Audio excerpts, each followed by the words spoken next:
Welcome everyone to our Packers News position previews virtually alongside Ryan Wood. I am Olivia Reiner. Today we're going to be taking a look at the quarterbacks room ahead of the 2020 season. With the quarterbacks, Ryan, what's going to be most interesting in my eyes is who's going to be the true number 2 backup to Aaron Rodgers in 2020. The Packers not only have Rodgers, of course, but they also have last year's backup Tim Boyle on the roster, and there's also, of course, the Packers' first-round pick in this year's draft, Jordan Love. Because of the way that the season is, the uncertainty of training camp, and the coronavirus pandemic that has changed the schedule and the way that the Packers have prepared this offseason, how likely is it that the Packers keep 3 quarterbacks on the roster going into 2020? Well, Olivia, I agree with you that when it comes to that position, the thing that's going to be most interesting to track is going to be who is that true backup. And we're going to find that out whenever camp comes around by who's taking the reps and whatnot. But so it's a little bit of guesswork, but it's hard for me to think right now it's going to be Jordan Love just because of the nature of this offseason, the virtual reality distancing type of offseason and training that's been happening. It's not conducive for any rookie, but it's especially not conducive for a rookie quarterback.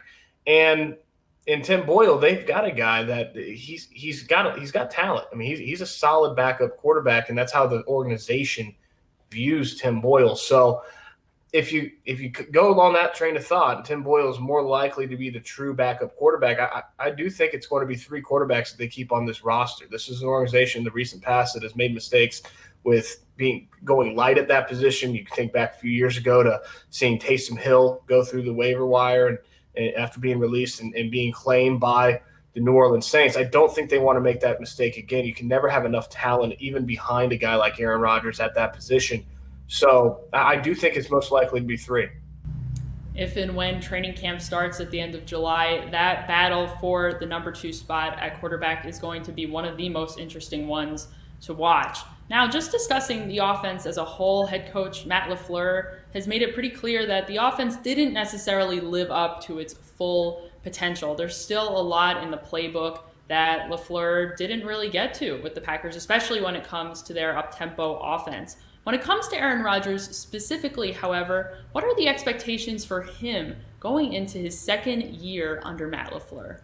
Yeah, let's start. He's a Pro Bowler last year, but let's start with directing and orchestrating a top 10 offense. They were mediocre as an offense last year, and your offense oftentimes is what the quarterback is. So start with top 10 in yards, top 10 in points, things that they were very middle of the pack in the NFL rankings last year, and kind of go from there. It's not very quantitative of me to say, but there were a lot of times last year that the offense looked and felt herky-jerky. It was inconsistent, kind of gross in starts, and they would sputter.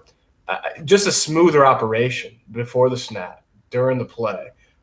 Just a smoother operation, I think, is where they can take a big jump in year 2. And we'll see what that looks like in terms of numbers, but I'd start with top 10 in yards and points.